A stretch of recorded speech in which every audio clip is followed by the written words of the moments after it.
quick recap of what we have done in the last class and then move forward from there. Okay, so what is cost? Cost is basically, simply speaking, it is the expenditure that a business is making to produce its products, right? So cost refers to all expenses that a business incurs in producing its output, rent, electricity, wages, salaries, raw material, all that stuff, right? Now, all the costs that a business face will be divided in two categories, right? So we are firstly talking about some basic categorization of cost, and for that we divide the cost in two categories: fixed and variable cost. So what is fixed cost? As the word suggests, any cost component that doesn't change with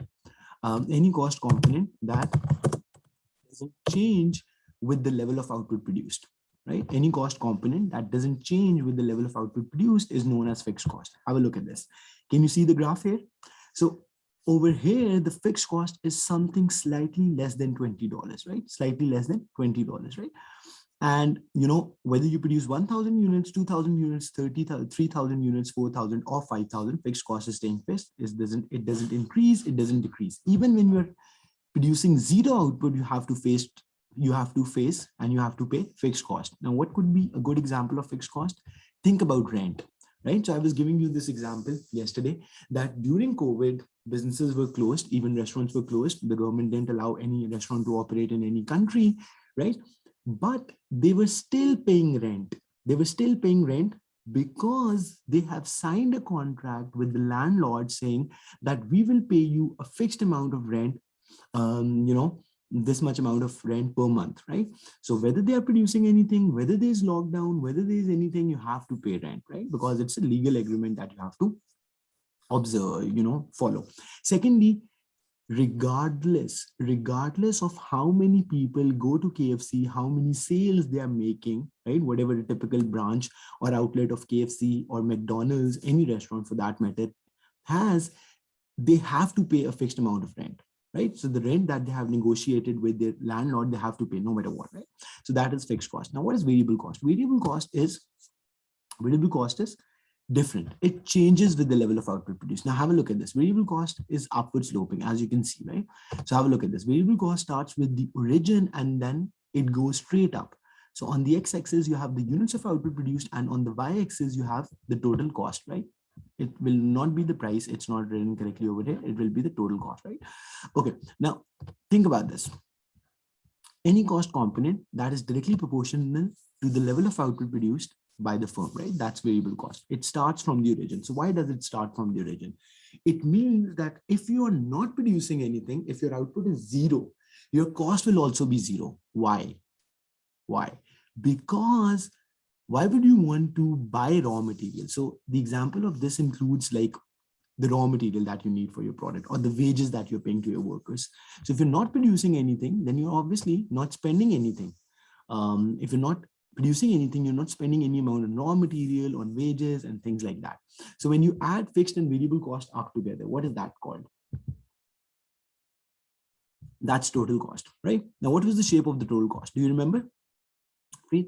The shape of the total cost is like variable cost. So total cost and variable cost are parallel to each other, but total cost will start from the point of, have a look at this, where it was starting, it will start from the point of fixed cost, right? Does it make sense? Perfect, right? So that's what you need to remember. Okay, so this being said, right? Okay, now we'll move forward. And today we'll talk about other types of the cost. Okay, now other types of costs include, so let me write this down for you. Fixed cost is sum of fixed and right? We have already. Okay, now moving forward. Now another type of cost that you need to understand, it's average total cost. Now what is average total cost? I'll explain you in a bit.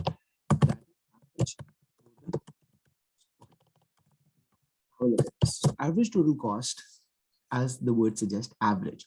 So that would be the total cost of the business divided by the total output. Okay, so let me give you a good example to explain this concept. Total output. Okay, now let's say I, being your economics teacher, I say that, okay, I will take 10 tests, right?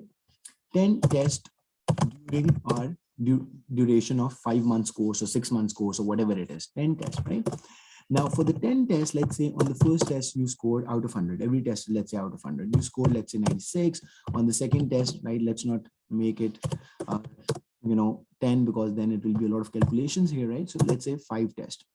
So right now, what we are doing is that we are trying to calculate the average score of 5 tests, right? Now, for that, what would you do? What you need to do is to first know your score. How much you scored on the first test, let's say 96 out of 100.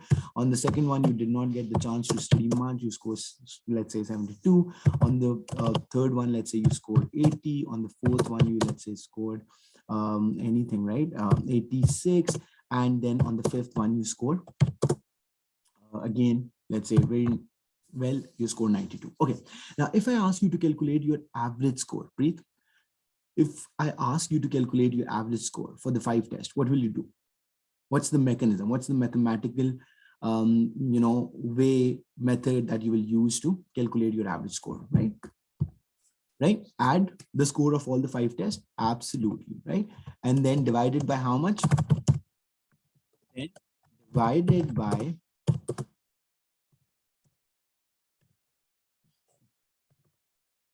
divided by the number of tests. Absolutely, excellent. And in this case, the number of tests are, the number of tests are 5. Is making sense, right? So what you will do is that you will find your total score by adding up the individual scores in the 5 tests. And what is the total number of tests? Right? That's 5, right? So what you do at the end of the day, whatever total score is, you divide that by 5 and you get your average score. Exactly same is the concept of average total cost. Total cost is basically the cost of producing a certain level of output. Total cost is the cost of producing certain level of output. And when you divide it by the output, right? When you divide your total cost by the output, that gives you average total cost. And what is that showing us? Let me write down the definition. And the average total cost for a business,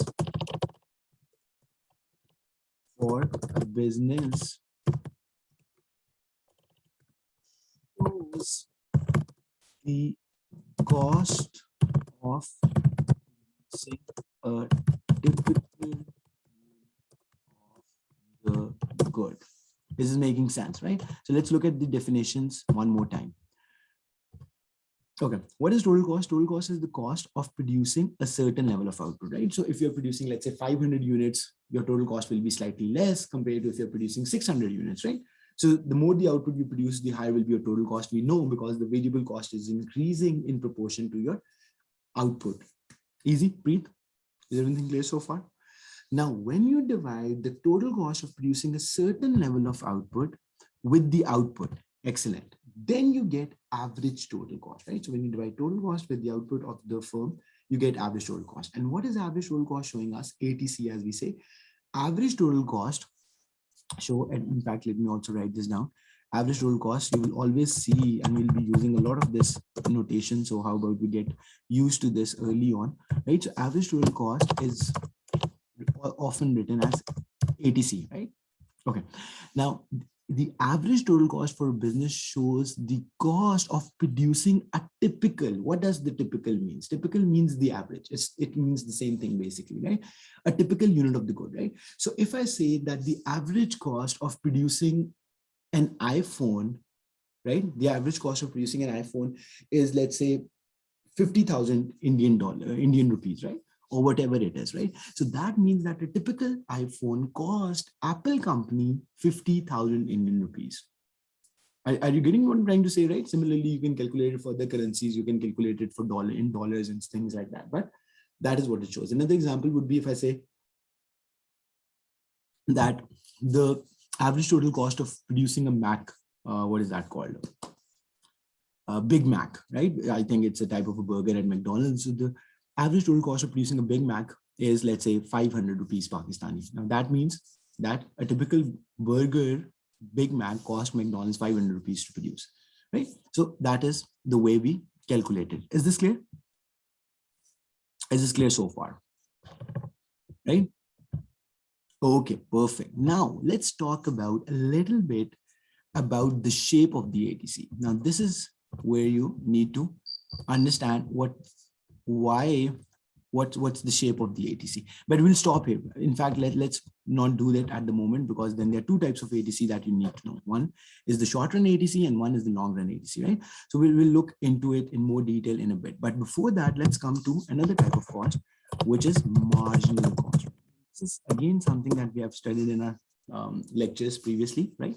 And we will be revising its definition again. So what is marginal cost? Marginal cost is the addition in cost due to producing of one more unit of the good. Marginal cost is the additional cost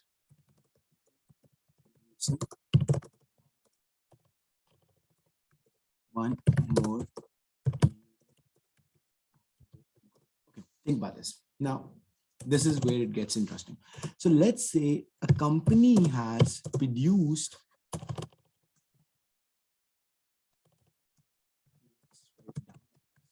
output, and then you have, right? Okay, now you have to look at this example carefully, right? So let's say the total cost for a business for producing 55. The total cost for a business for producing 55 units of the good, whatever good it's producing, was equals to, let's say, $650, right? And when they increase their output by one more unit, when the business increases its output by one more unit, which means now it moves to 56 units, the total cost, let's say, the total cost rose to 670 or 660 units, right? Preet, are you following what's happening over here, right? So we are provided information, two types of information, right? So two pieces of information. One piece of information is the total output that the firm is producing. And the second piece of information is the total cost that the business faces, right?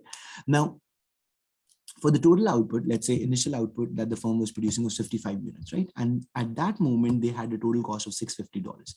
Later, they increased their output by one more unit from 55 to 56, and their total cost rose from $650 to $660. Now, my question to you is that what's the marginal cost in this? What's the marginal cost? So what was the cost of producing that 56th unit of the good, right? So $10, absolutely excellent, right? So the additional $10 that the company spend in producing the 56th is called the marginal cost, right? Easy. This is making sense, right? So those 10 additional dollars. Now, let me ask you another question, Preet. What do you expect that the 10 additional dollars that the company spent in producing the 56th unit would include? Like what cost components would it include? Do you understand that? So those additional $10 that the country is, what I'm saying, the additional $10 that the firm had to spend to produce the 56th unit, where was that money spent? On what resources or on what things, and what cost was included in that? That's what I'm trying to ask you. Would that be fixed cost? Would that be marginal? Would that be variable cost? What do you think? Give me some examples. On materials, variable cost, absolutely excellent. So the two types of cost, very good, excellent, Preet. So the two types of cost that are directly related to producing a product includes the raw material, if it's a product, if it's a tangible good, like a good, right? And the labor, right? And the labor. You must have, in accounting, you must have heard the word direct labor and direct material, right? Now, what is direct labor and direct material? So these are the costs directly associated with producing a certain unit of the good, right? Direct labor and direct material, right? So that is what the marginal cost includes.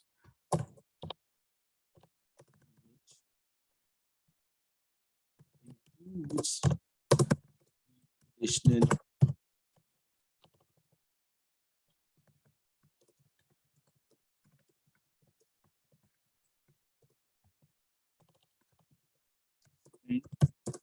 by the firm that is making sense, Preet? Is making sense, right? So those 10 additional dollars that the company had to pay to produce the 56th unit of the good is known as the marginal cost, which was spent in buying the additional raw material for producing that good and the additional labor or the labor wages, right, that you had to pay to produce that additional good. Easy, simple enough. Okay, now this is now where things will get a little interesting, but also a little complicated. Okay, now let's understand what will happen next. So we are clear on the concept of marginal cost. Okay, now I did tell you that your marginal cost, let me show you over here, right? I did tell you that the marginal cost, what's the shape of the marginal cost that I, what's the shape of the marginal cost? Right? Do you remember? I made the marginal cost while discussing economic efficiency and while talking about market structures, perfect competition and monopoly, right? So what was the shape of the marginal cost? Right? So sometimes you'll see it's a straight upward sloping line like this, but most of the times in economics graphs, you'll see marginal cost, it's a J-shaped graph, not exactly J-shaped, right? But, right, so have a look at this. Let me draw it for you. So marginal cost will be a J-shaped graph, right? Now, we will understand that why the shape of marginal cost is like that, right? So normal J would have been somewhat like this, right? So normal J would have been something like this, right? Obviously, it's not like that, but it's like a little tilted J. So this is what the shape of the marginal cost is, right? Sorry about this, right? So this is how the shape of marginal cost would look like, something of the sort. Is it making sense? Breathe. Okay, now comes in the next thing that we'll talk about like this, right? Now comes in the next part that why the shape of the marginal cost is like that, right? Obviously, I did tell you in previous classes that we'll discuss this later on. And now is the time when we talk about it, right? So why is marginal cost J-shaped? Right? That's the first question. And these questions are very much, these concepts are very much asked in your exam. So as I said, this is a very important topic from exam point of view, right? Essay questions plus MCQs. Okay. Are you good? Can you move on? Are we good? Can you move on? Breathe.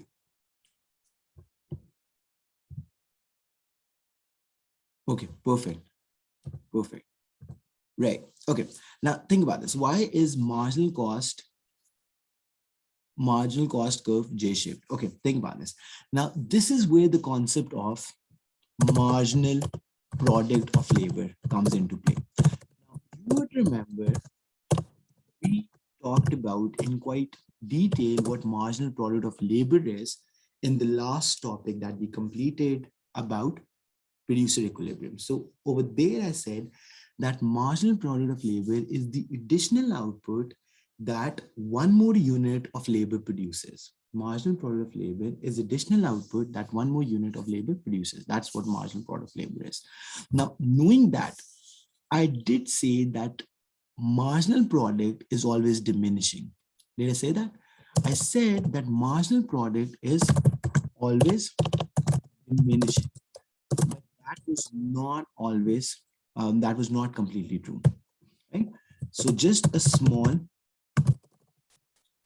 change in that thing, right? Why did I say that? Because obviously I knew that we'll be doing it later on. And this is the part where we have to understand it. You will have to stay with me. Right? In fact, why do I spend so much energy trying to make these artificial? So how about I just plug in 3, right? Okay, now think about this. Yeah.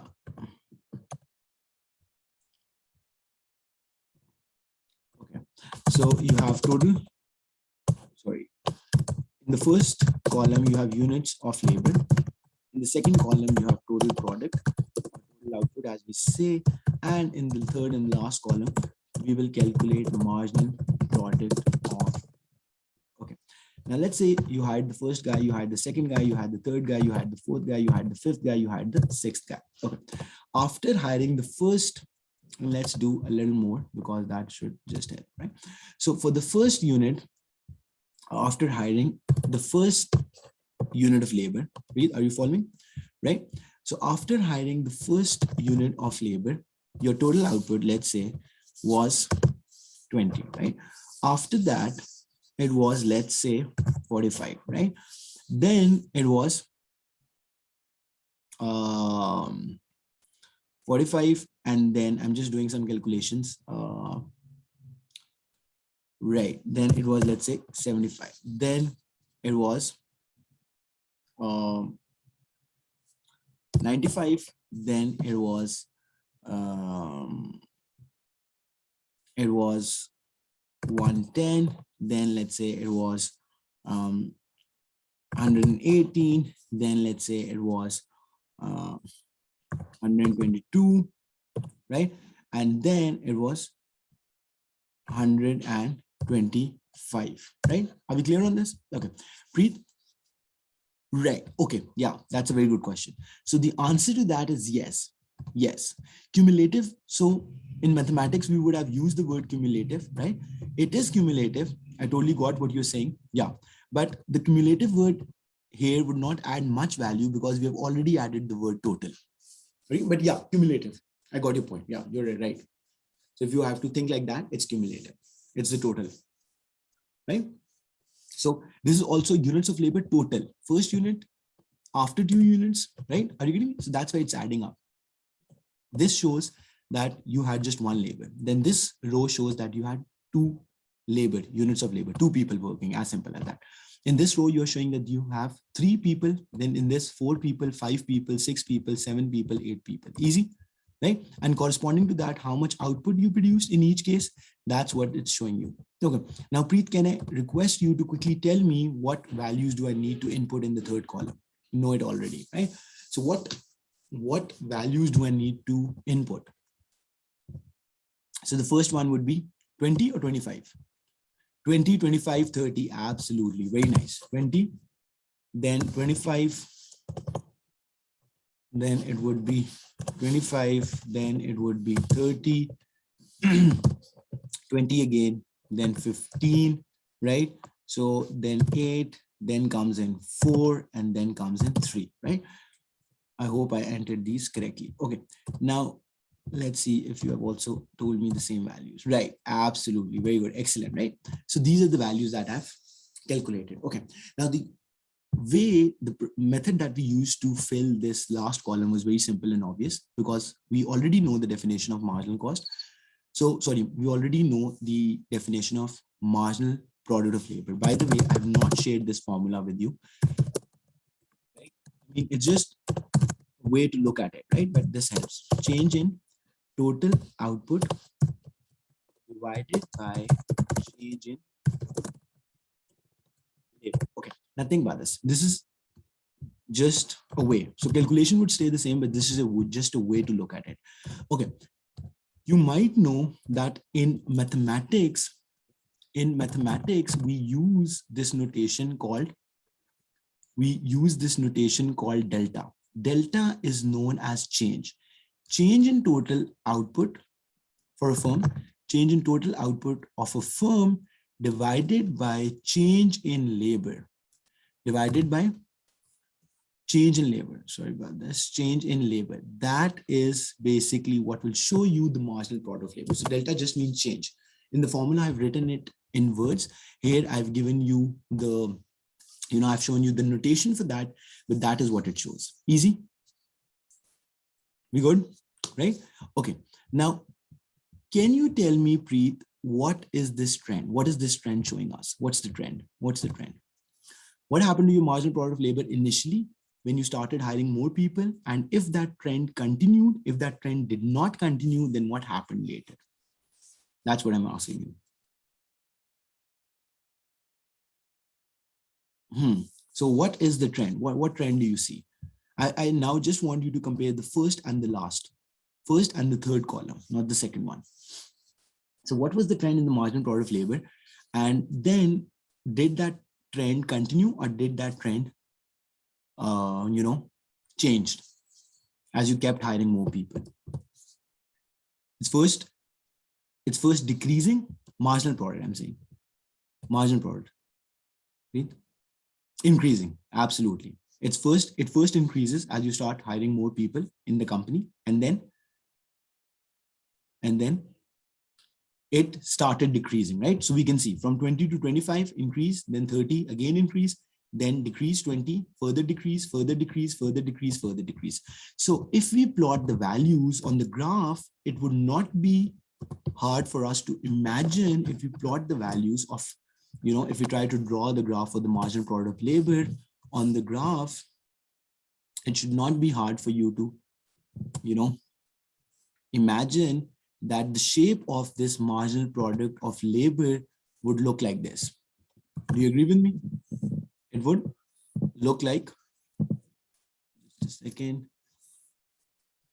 it should look like this, right? How so? Let me show you, right? So when you hired the first guy, right? So let's say, let's put it down here. So when you hired the first guy, he was producing, on his own, that guy produced 20 units. That guy produced 20 units for the company, right?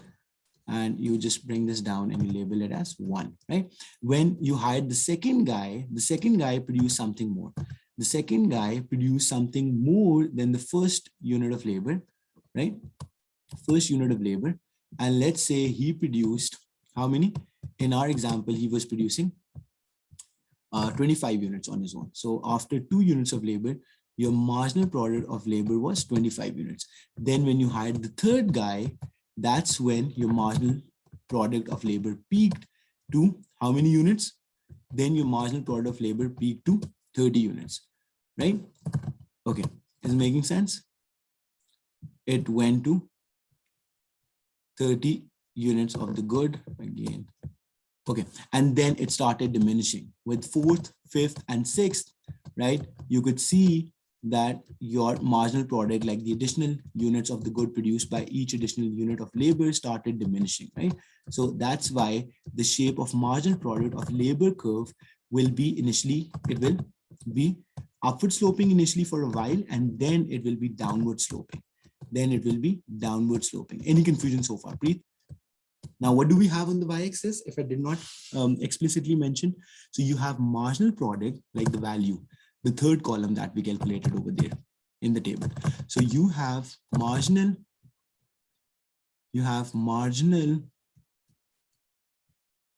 product of labor, which we call short form for which is MPL. So your marginal product of labor on the y-axis, and you have units of labor on the x-axis. Confusion?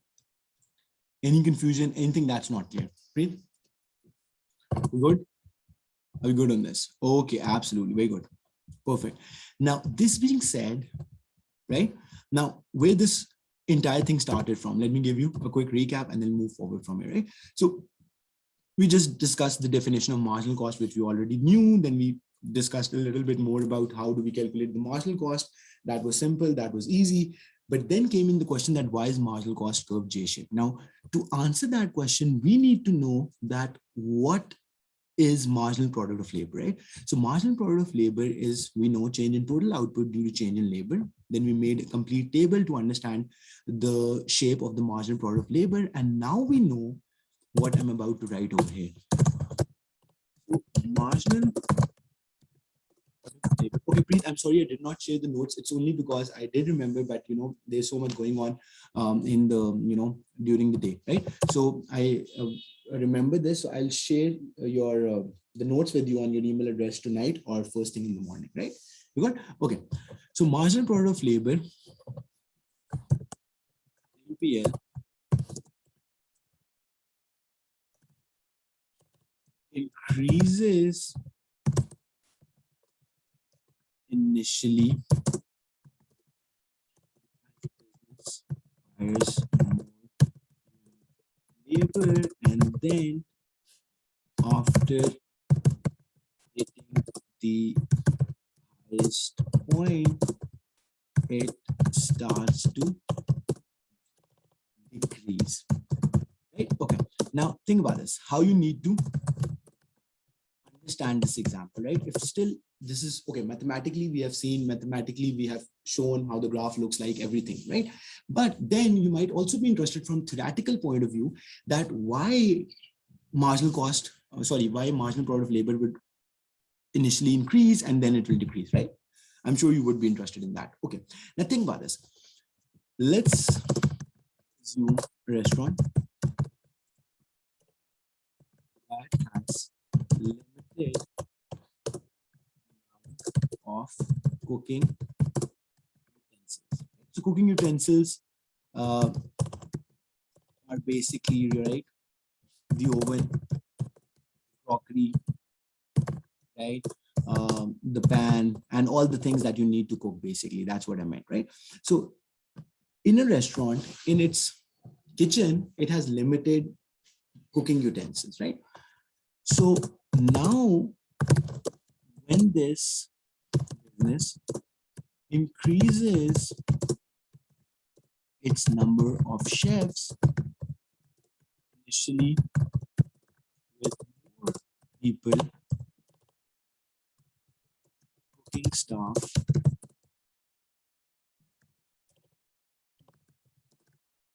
able to produce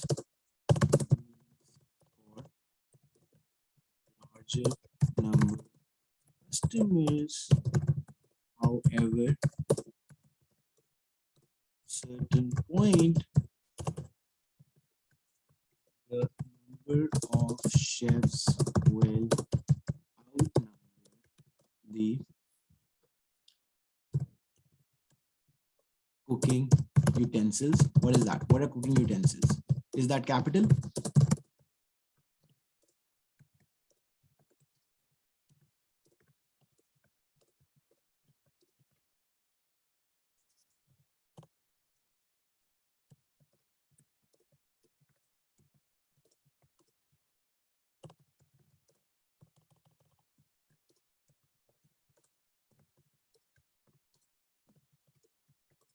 Okay, now here's the main game. Here's the thing. Okay, very good, perfect. So think about this. Here, I've also given you a detailed explanation of how it actually looks like in a real business, right? So Preet, have a look at this. So why marginal product of labor is why is marginal product of labor always the shape that we have just discussed, that it initially increases and then it slopes downwards? So the reason for that is that there's, let's say, a restaurant that has limited amount of cooking utensils. Obviously the kitchen would be limited space with limited one or two ovens and the cooking crockery and all the utensils that you need to cook food, right? So initially when they had one chef, so that chef had everything available to his or her disposal whenever that person wanted to use that, right? Then they hired another guy, but that was helpful. Why? Because the now there are two people producing, so they can more efficiently use the resources and they can cook foods for more people, right? So from initial meals of 20 people, initially after one chef, when they were catering to 20 customers with having another chef, they increased to 45, right? So they increased to 45, which means that the second chef on his own catered to 25 additional customers. Then they hired the third one. That was also productive level. Why? Because your total output increased to 75. So on daily basis, then they started catering to 75 customers, right? 75 meals. So the third guy, this means that the third guy on his own produced 30 additional meals, right? Yes or no? However, after hiring the fourth guy, now labor was outnumbering the capital. Now, after having the fourth chef in the kitchen, now the utensils, the quantity of utensils is same, even the space is the same, right? And they have to wait for the other person to free the oven or to free the other equipment, and then they could start, or even free the space. Just imagine, space is also constrained, right? So the thing is that only one input was variable. That's why I explained you this entire concept of variable inputs and fixed inputs. Do you remember? Right? I think we discussed it in the other, so it's in the other notes, right? So variable input is the resource that is increasing, and the fixed resource is something that is constant, not increasing, right? So in this case, capital was fixed, land was fixed, right? But labor was variable. So initially labor produced more marginal product was increasing, and then it hit the highest point and then started to decrease. So that's the explanation that why marginal product of labor is the way it is, right? And then when they hit the highest number, right? So after this, think about this. Do you think there's any further margin of having more chefs? Now, why would you hire a complete additional person, a complete, additional person to cater to just 3 customers?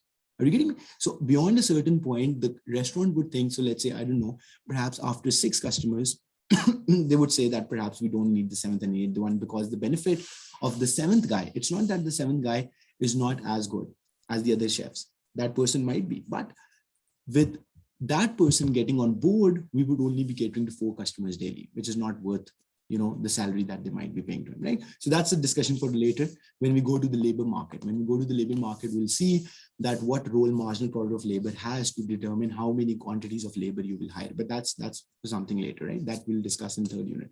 For now, you just need to understand the shape of the marginal product of labor. Any confusion so far, right? So marginal product of labor does diminish, but after a certain point, right? Therefore,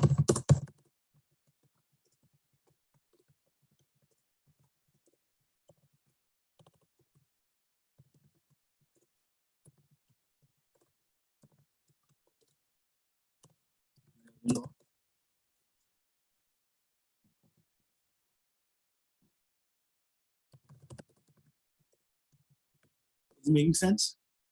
Is this clear, right? So Preet, the thing that we said that marginal product of labor is always diminishing, yes, it will always diminish, but beyond a certain point, right? So initially it will hit its highest level, right? It will keep increasing until it reaches its highest point, and then it will start to diminish.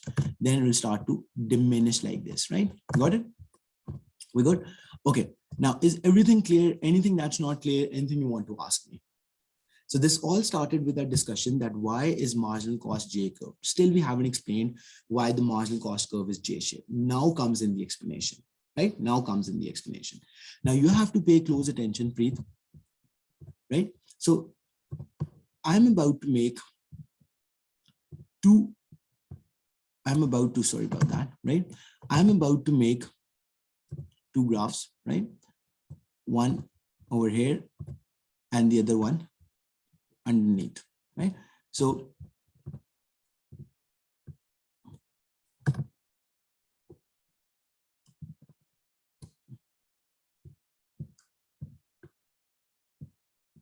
okay, now just a second.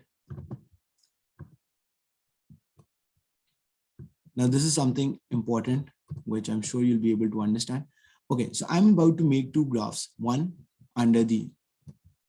below the other one, right? Okay, now think about this. So let's make the same marginal product of labor graph that I made, right? So let's first on the top graph, let's make the same marginal product of labor graph that I made, right?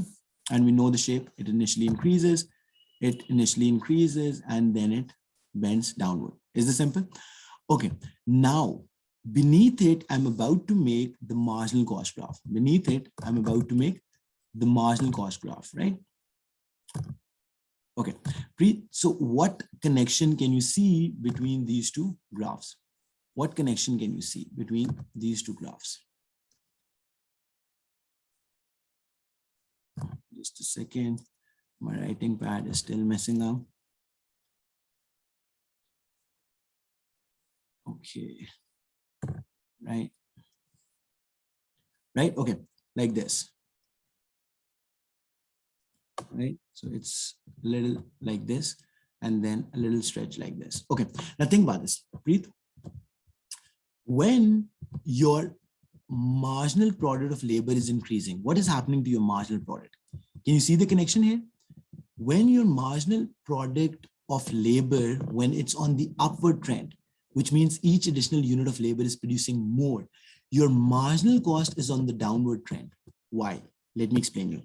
when for the same wage, now this is a very important point that you have to understand. When for the same wage, let's assume, because in the labor market, what happens if a person has the same skill set, then that person is paid the same. With the same amount of wage that every chef is getting, when that chef is catering to more customers, right? So his wage will be divided over a larger number of customers. Are you getting me? Right? So that's why the marginal cost will fall. Let me also show you over here. Think about this. Now, let's say you pay a wage rate of, I don't know, $500. I don't know, it might be more, it might be less, but for the sake of an example, right? Let's assume every chef in that restaurant is paid $500 per day. 500 dollars per day. Is it simple? Okay. Now, if one chef is catering to 10 customers and the other chef, as opposed to 10, right? One of those chefs is catering to 10 customers and the other one is only catering to 5 customers. That's catering to, one chef is catering to 10 customers, the other one is catering to 5 customers. Is it simple? Okay. Now, for the first chef, right? How much output did he produce? So what was the change in cost? So the change in cost, what is marginal cost? The formula for marginal cost, change in cost divided by change in output, right? So for the first chef, it would be, how much is the change in cost? 500. Forget about the raw material at the moment. Let's say that's fixed for every meal, that's fixed, right? So he charged you $500 for catering to 10 units. So each unit, each meal costed you $50 for the first chef. Is it making sense, Preet? For the second chef, he was also paid $500. He was also paid $500, but against that $500, how much did he produce? How many customers did he cater to? Only 5. So that means each meal costed you how much? 100. Each meal costed you 100. Preet, did you get this? Or do you want me to explain this again? Great, very nice. Absolutely, very good. Okay, now again, think about this. What was the marginal cost? So as we discussed, marginal cost is change in cost due to change in output, right? So how do we write marginal cost? Have a look at this. So marginal cost of a business, just like we wrote the formula of marginal product of labor, is change. Delta means change. Change in total cost divided by change in total cost divided by change in total output, right? So this delta means change, total output, right? Okay, and this is exactly what we did when we calculated the marginal cost in case of 2 chefs. So the wage that was being paid was the same to both the chefs, reason being they have the same skill set, they are working same 8 hours a day or 10 hours a day or whatever it is, right? So they'll be paid the same, right? But the first chef was producing 10, was catering to 10 customers on his own. The second chef was only catering to 5 customers on his own. So what we did, we divided the change in cost due to change in output, right? And that gave you how much? That gave you $50 per meal for the first chef and $100 per meal for the second chef. So that means that second chef was more expensive for the business compared to the first guy. And now this would add up. Now, that being said, that is why when each additional chef produces more output, which means that the marginal product of labor is upward sloping, your marginal cost will be downward sloping. And on the other hand, when each additional chef produces less output compared to the previous one, your marginal cost will start to go up. So there's inverse relationship basically between the marginal product of labor and the marginal cost. Right? Now it would have made all sense to you, right?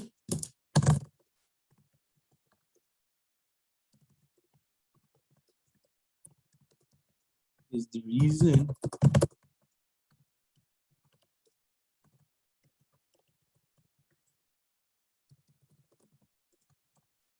curve, right? How so?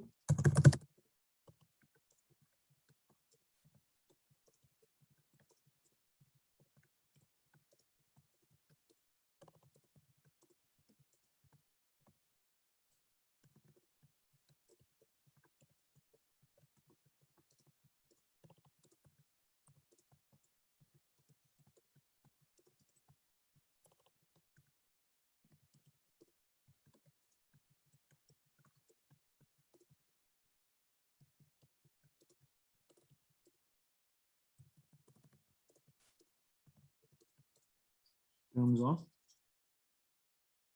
terms of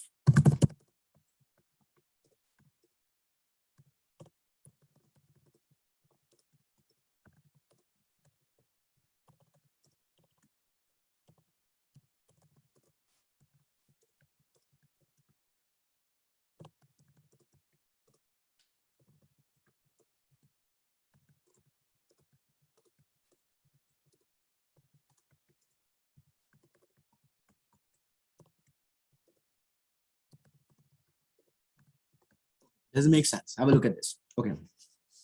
So everything that I was saying verbally, I've written it down in words. Think about this. Let's read this together. The marginal cost of labor is the reason sorry, my bad. It's always good to reread what you have written. Okay. The marginal product of labor, which is obviously, is defined MPL. And by the way, these short forms you can write on the exam because these short forms are, accepted in economics, right? In textbook and here and there, you'll see that these short forms are being used. The marginal product of labor is the reason for the J-shaped marginal cost curve. When marginal product of labor is increasing, it means that each successive only means additional. Each successive unit of labor is producing more than the previous unit. And therefore, each additional unit of output will cost you less in terms of labor expenses through the calculation that we just showed, right?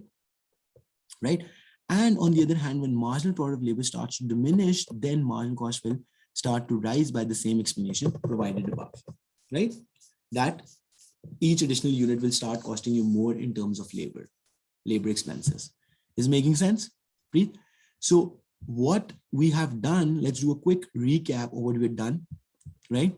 And then we'll stop here for today, Preet. Why? Because I think this is getting a little complicated. So how about we do more classes, but in chunks, right? And then we can do a class tomorrow and then we can take it forward from there, right? Are you getting? Okay. Now, what we discussed today, after discussing what fixed and variable cost is, I said that the fixed and variable cost add up to total cost. Now, total cost is the total cost of producing a certain level of output. When you divide the total cost with the output, you get the average total cost, right? ATC, average total cost, right? This is the formula. Total cost divided by total output is average total cost. How do we calculate the average? That was pretty simple. So if let's say you have different tests, how do we calculate mathematic average? Arithmetic. Arithmetic average, this is called. So we add up the individual scores, right? If you are calculating the average score for a student, so we add up the individual scores and then we divide it by the number of scores, right? So similarly, what we do if we are doing it for a certain unit for a certain business, that how much each unit costed you to produce, and then you divide it by the average. That will give you the average total cost. Or simply speaking, average total cost you can only calculate by dividing the total cost with the total output, right? As simple as that, right? Then we talked about the marginal cost. What is marginal? Marginal is additional, the additional cost due to producing of one more unit of the good, right? So we looked at this calculation that on the left column you have total output, on the right, in the right column you have total cost, right? So when you increase your output from 55 to 56 units, your total cost increased from $650 to $660. This means that the additional $10 was due to the additional unit, 56th unit that you produced, right? Okay, then we came to the main discussion that why is marginal cost curve J-shaped, right? So why is it always J-shaped? We do know that's J-shaped, but why is that J-shaped? We never discussed before today. For that to understand, we had to bring into play marginal product of labor, right? We also know the definition of marginal product of labor, that is simply the change in total output due to change in marginal product of labor is change in total output due to change in labor. Then we did this entire calculation to show that when you hire more units of labor, when you increase your units of labor, what happens? Initially, your marginal product of labor increases, which means your total output increases at increasing rate. Your total output for a business, initially when you increase your units of labor, your total output of the business increases at an increasing rate. That's why marginal product of labor graph is initially upward sloping, but after that it starts to diminish. So your marginal product of labor initially increases and then it starts to decrease, right? Okay, now This being said, and we were very simply, we calculated the values for the marginal product of labor using this formula, that how much was the change in total output due to change in labor, right? Okay, now what explanation we gave over here? Marginal product of labor initially increases as a business hire more units of labor, and then after hitting the highest point, it starts to decrease. Therefore, the marginal product of labor starts diminishing beyond a certain level of labor being hired. So after the third guy, as we could see over here, after the third guy, your marginal product of labor, because over here it was the highest, 30, then it starts diminishing. Fourth guy produced less than the third one. Fifth guy produced less than the fourth one. The sixth guy produced less than the fifth one. Seventh guy produced less than the sixth one. And eighth guy produced less than the seventh one, right? Okay. Now, example of that, I gave you that, let's say if in a restaurant, there's limited number of capital, limited land, limited space, and you only keep hiring more chefs, right? Then the space will become more crowded. There will be more people using the same utensils, and they would have to wait for the other people to free those resources for them to use. And therefore, each additional chef will produce less, right? Easy, we good on this? Okay. Now, then came in the final explanation that the marginal product of labor is the reason for the J-shaped marginal cost curve. When the marginal product of labor is increasing, it means that each successive unit of labor is producing more than the previous unit, right? Right? When marginal product of labor is increasing, it means each successive unit, each additional unit of labor is producing more than the previous unit, and therefore each additional unit of output will cost you less in terms of labor expenses. And on the other hand, when MPL, marginal product of labor, starts to diminish, then marginal cost will start to rise, right? And this is shown on a graph like this. This is shown on a graph like this, right? So when your marginal product initially increases, your marginal cost decreases. And when your marginal product of labor starts diminishing, your marginal cost starts rising up. Making sense? This is simple, right? That's what you need to remember here, right? We good? Okay, so Preet, we'll stop here for today. In tomorrow's class, I'll communicate to you the timings, and we will take it forward from here. And tomorrow we'll talk about the short run and the long run cost, right? So up till now, what we have done was just short run. We haven't brought into play the long run. So tomorrow we'll talk about the long run, what's the connection it has with the short run. Is making sense? Preet? Right? And then hopefully tomorrow, yeah, not entirely, but we will be able to complete a big chunk of the type of cost. Then we'll just need one more class to, complete off with the cost, right? Okay, so then I'll see you tomorrow. Take care, have a good night, and see you then, right? Okay, bye.